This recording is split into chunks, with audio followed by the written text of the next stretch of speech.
Salam alaikum la famille des Z, j'espère que vous allez bien ainsi que tous vos proches. Bienvenue chez Renard des Surfaces, la chaîne qui parle, qui vit et qui respire le football. Les amis, on va parler de la liste donnée par le sélectionneur national, monsieur Vladimir Petkovic, lors de la conférence de presse devant les journalistes. Donc il a sorti une liste de 26 joueurs. Ce qu'on va faire, c'est que je vais vous donner les noms, poste par poste, et ensuite je vous donnerai mes explications, là où je suis content, là où je suis pas content, poste par poste. Donc les amis, en gardien de but, il a pris Guendouzi, Mandrea, Oukidja.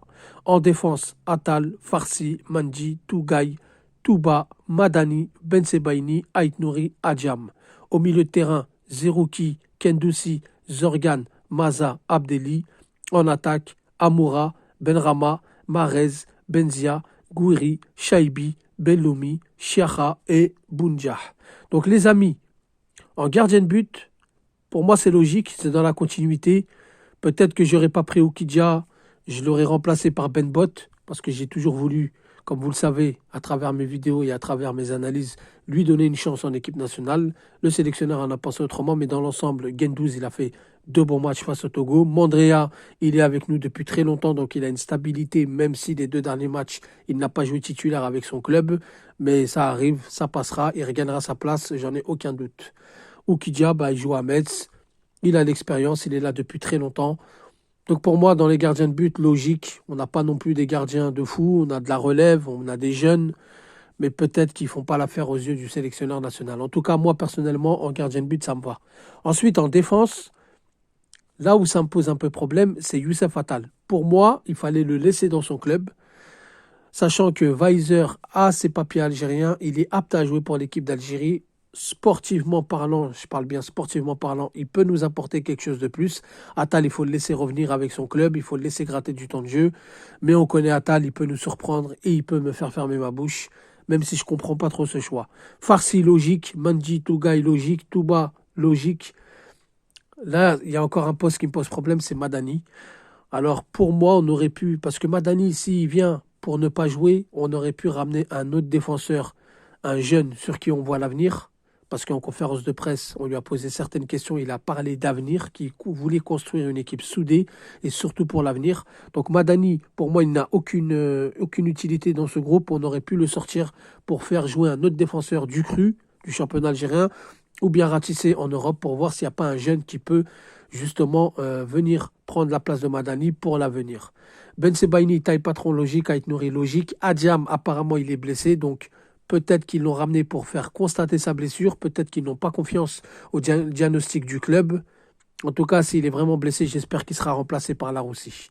Ensuite, au milieu de terrain, les amis, Zerouki. Quand je parle de Zerouki, c'est une logique, puisque, bon, on pourrait le remplacer par Belkebla, mais dans le vivier qu'on a, Zerouki a sa place dans les 26 joueurs.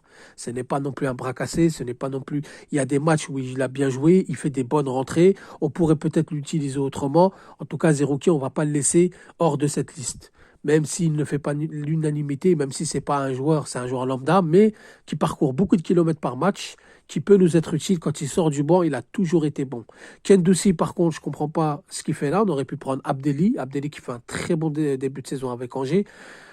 Qui gratte du temps de jeu, qui a des bonnes statistiques. Donc pour moi, Kendouzi ne devrait pas figurer parmi cette liste. Après, le coach a ses raisons. Peut-être que le fait qu'il a aussi gratté du temps de jeu avec son club, peut-être qu'il va lui redonner une autre chance. On verra d'ici là, mais il faut savoir que Boudaoui est blessé, Aouar est blessé.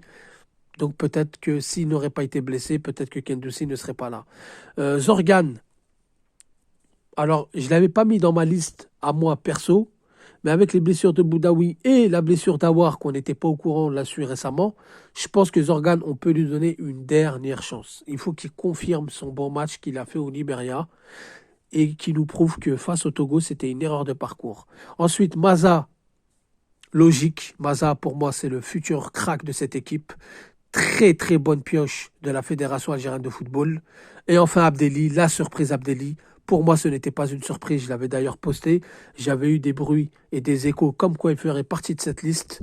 Il est là, on est très très content au vu de son début de saison monstrueux avec le SCO d'Angers. Donc Abdelli, très très content, il pourrait même peut-être occuper la place qu'occupait Oussama Aouar en numéro 10. Il pourrait jouer dans un milieu à deux, tout dépend de la configuration et la philosophie de jeu que Petkovic va mettre en place. En tout cas, très content du retour de Abdelli, vu qu'il était là sous l'herbe Belmadi. Ensuite, on attaque les amis. Amora, logique, il n'y a pas à revenir dessus. Très bon début de saison avec Wolfsburg. Il est très bon en équipe nationale, même si de temps en temps c'est un peu dur pour lui. On pourrait l'utiliser autrement, peut-être une entrée en jeu face à la Guinée équatoriale pour les prendre en contre-attaque. Une titularisation obligatoirement à domicile face au Libéria. En tout cas, il n'y a rien à rajouter sur lui. Benrahma qui fait un bon début de saison avec Lyon. On a toujours reproché à Benrahma de ne pas être décisif en sélection. Maintenant qu'il est décisif, il faut le prendre. Mahrez, que dire de Mahrez? Beaucoup ne le veulent pas. On voit qu'il revient en forme. On voit qu'il s'est remis en question par sa déclaration. Alors on peut l'interpréter de différentes manières. On voit qu'il marque avec son club, qu'il revient bien, qu'il a peut-être eu une prise de conscience et donc qu'il se remet au travail pour reconquérir le Mahrez qu'il était. Benzia, pour moi, ne devrait pas être dans cette liste. On a trop surcoté ce joueur suite à sa retournée face à l'Afrique du Sud. Pour moi, il y a d'autres joueurs qui méritent à la place de Benzia. Mais bon, il est là. Il a fait un bon match contre le Togo. Il n'a pas été non plus nul. Il n'a pas été époustouflant. Il est là, on va faire avec. Gouiri, il n'y a rien à rajouter. Chiacha, nouvelle pioche, comme Maza. On a souvent reproché à la Fédération algérienne de football de ne pas faire son travail, de ne pas contacter les joueurs quand ils sont jeunes. Donc Chiacha, il a tout son temps. Il est dans les feuilles de match de Copenhague. Malheureusement pour lui, il n'a pas de temps de jeu. Peut-être que lui donner la chance de débuter ou de rentrer, avoir un temps de jeu conséquent face au Libéria ou peut-être en Guinée équatoriale, peut-être que ça va pousser Copenhague à le faire jouer, à lui donner confiance. Donc la sélection va lui faire du bien et j'en suis persuadé. En tout cas, Maza et Chiaka, il faut remercier la fédération d'avoir fait ce travail, d'avoir été les dénichés très jeunes avant qu'ils deviennent des cracks et peut-être avoir la pression de leur pays d'accueil. Boundia, c'est Boundia, on connaît, travail de l'ombre. On aura besoin de ce type de joueur en Guinée équatoriale, ça c'est une évidence. Et enfin, Belloumi et Chaibi, donc Belloumi, très content pour ce joueur. Belloumi, moi qui l'ai suivi depuis qu'il est au MC Oran, depuis qu'il a été formé à Oran, je le suis, je regarde son évolution, c'est monstrueux ce qu'il est en train de réaliser. Alors c'est vrai qu'il ne faut pas s'enflammer. Ce n'est pas encore un joueur de classe mondiale, mais en tout cas, il a toutes les caractéristiques pour le devenir. Et ce qui lui manquait, c'est cette sélection. Même s'il était là au mois de mars, il n'était plus là par la suite. Là, de par ses belles prestations, soit il est dans l'équipe type de la semaine, soit il a l'homme du match, soit il a la meilleure note de son équipe. C'est quand même la championship, il y a de l'intensité, il y a du niveau. Comme je vous ai dit, c'est un joueur formé en Algérie, donc c'est toujours compliqué de s'imposer directement. Mais en tout cas, je suis très content pour Belloumi et je pense sincèrement que s'il a du temps de jeu, il va nous en mettre plein les yeux. Et enfin, le retour de Chaibi, pour moi, c'est pas une surprise puisque comme Abdelli, j'avais eu l'information que tout s'était arrangé, qu'il devrait faire partie de cette liste. Mais en tout cas, je suis très content parce que je sais qu'en club, c'est un travail psychologique qui lui a tourné la tête. Ça lui a mis une tarte, ces non-sélections, de voir ses copains gagner, construire un groupe. On est face à ces situations-là, on est toujours dans le doute. On se dit si le groupe se construit, qu'il y a un projet, ça va être dur de le réintégrer l'équipe, etc. Ça a dû le travailler dans la tête. Son coach, il a vu, il a dû le mettre au vert pour lui dire reprends tes esprits, etc. Je compte sur toi, je te veux en forme. Là, cette sélection-là va lui faire énormément de bien et surtout, il va revenir revanchard où il va vraiment mettre de l'intensité. Surtout avec s'il est accompagné de Maza ou de Abdelli, ça peut vraiment l'aider et je pense que Chaibi va nous faire vraiment du bien dans cette équipe. Donc voilà mon avis sur la liste. Après, une liste ne fera jamais l'unanimité. Il y aura toujours des pour, des contre. Il y aura toujours des choix qui nous déplaisent, etc. Ça fait partie du football. Mais dans l'ensemble, je suis très satisfait de cette liste.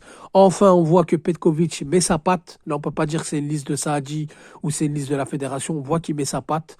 On voit quand même qui suit un petit peu les joueurs, puisque dans la conférence de presse, on va revenir sur un point très important, puisque ce soir, je fais un live et on pourra en parler en profondeur.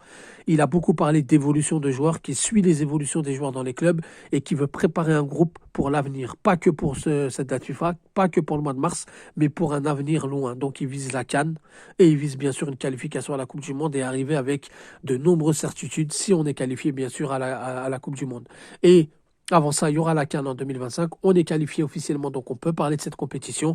Il veut vraiment des certitudes et construire un groupe conquérant. Donc voilà comment je l'ai pris. En tout cas, les amis, dites-moi ce que vous en pensez en commentaire. Vous, j'ai besoin de vos avis. Sur ce, je vous dis salam alaikum, que la paix soit sur vous.